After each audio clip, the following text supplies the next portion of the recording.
और एक बहुत मतलब एक ऐसा गुरु मंत्र देने जा रहा हूं मैं आपको कि अगर आपका मॉक टेस्ट देते हो आप और आप इस तरह से करते हो कि सर अभी ना स्कोर ये चल रहा है, कैसे थोड़ा सा बढ़ा लें, और ज्ञान भी उतना ही है ना, एक्स्ट्रा प्रैक्टिस, अगर इसको नहीं अपना रहे हो तो आप भाई अपना लेना। 1/8 की नेगेटिव मार्किंग है, इसका फायदा उठा लेना। आप ही के एग्जाम में इतनी आसान नेगेटिव मार्किंग और कहीं नहीं है एसएससी में, तो इसका फायदा कैसे उठाना है तो ध्यान से सुनना कि आप 80 के 80 अटेम्प्ट करना, यह आदत बना लो। इससे फायदा होगा क्या सर, नेगेटिव में नंबर कटवाओगे क्या हमारे? मैं एक चीज बता रहा हूं कि भाई जब आप 80 में ऑन एन एवरेज गिनोगे ना तो आपका ए ऑप्शन भी 20 होते हैं लगभग, बी ऑप्शन भी 20 होते हैं, और सी भी 20 होते हैं, और डी भी 20 होते हैं। कोई सा 21 हो जाएगा तो कोई सा 19 हो जाएगा, 18 तक भी, 17 शायद ही कोई मिलेगा। फिर भी ये माना जाता है कि सर बी और सी तो हमेशा ही कितने आपके 20-20 तो सही मिलते ही हैं इन पे, अगर 80 में से, है ना। तो मैं ये मान रहा हूं बच्चों कि जैसे आपको 70 क्वेश्चन आते हैं, 70 क्वेश्चन, ठीक है, 70 क्वेश्चन आपको आते हैं, आपको 10 का कुछ अता पता नहीं है, मुझे बिल्कुल ही नहीं आता। 70 पे मैंने जोर मारा, कुछ इसमें गलत हो गए, कुछ सही हो गए, लेकिन इन 10 को तो मैं टच ही नहीं कर पा रहा हूं, अनअटेम्प्ट छोड़ने वाला हूं।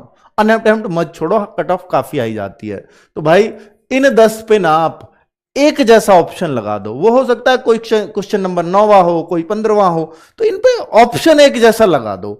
ऑप्शन क्या लगा दें, या तो सबको जो आपको नहीं आते हैं बी भर दीजिए, या सी भर दीजिए, या ए भर दीजिए। मैं ये कभी सलाह नहीं देता, जो क्वेश्चन बिल्कुल नहीं आता किसी में ए भरो, किसी में बी भरो, किसी में सी भरो, ऐसे मत करिए।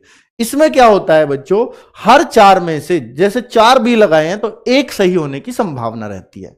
तो इन 10 में से कम आपके 2 सही हो जाएंगे, और अधिकतम मुझे जो लगता है कि वो 3 सही हो सकते हैं या 4 सही हो सकते हैं, अगर आप एक सा भरोगे तो, ठीक है। लेकिन अगर आप ABCD ऐसे कुछ में किसी में रैंडमली भरते हो तो एक भी सही ना निकले, इसकी भी पूरी संभावनाएं हैं, ठीक है। अब मैं यहां पे कह रहा हूं 2 पक्का सही निकल जाएंगे 10 में से। अब मैंने ये माना कि 8 आपके गलत भी निकल गए, तो आपके कितने नंबर गए, 2 माइनस होंगे, क्योंकि 0.25 एक गलत का कटेगा। अब 8 गलत निकल गए तो आपके 8.25 करो तो 2 नंबर माइनस के हो जाएंगे आपके। लेकिन अगर आपके 2 भी सही निकल गए तो आपके 2 सही पे कितने नंबर मिलेंगे, एक क्वेश्चन 2 नंबर का है तो 4 मार्क्स मिलेंगे। 4 मिले और 2 घटे तो फायदा हुआ ना 2 नंबर का एक्स्ट्रा। मैं एक चीज बता रहा हूं आपको कि भाई ये वो है कि जिसमें मुझे कुछ नहीं करना पड़ रहा, तो मैं तुक्का भी मारूंगा तो मेरा 100% फायदा होना है। इस वाली नेगेटिव मार्किंग 1/4 में मैं नहीं सलाह देता। मैं कह रहा हूं वहां 2 ऑप्शन में कंफ्यूजन है, 2 में तुक्का मारना है तो मार दो, पर 4 में से कुछ नहीं पता तो मत मारो। यहां 4 में से कुछ नहीं पता तो भी लगा सकते हो। इसलिए मैं कह रहा हूं 80 अटेम्प्ट करने को। समझ में आई बात, क्यों कह रहा हूं इतना जोर दे करके?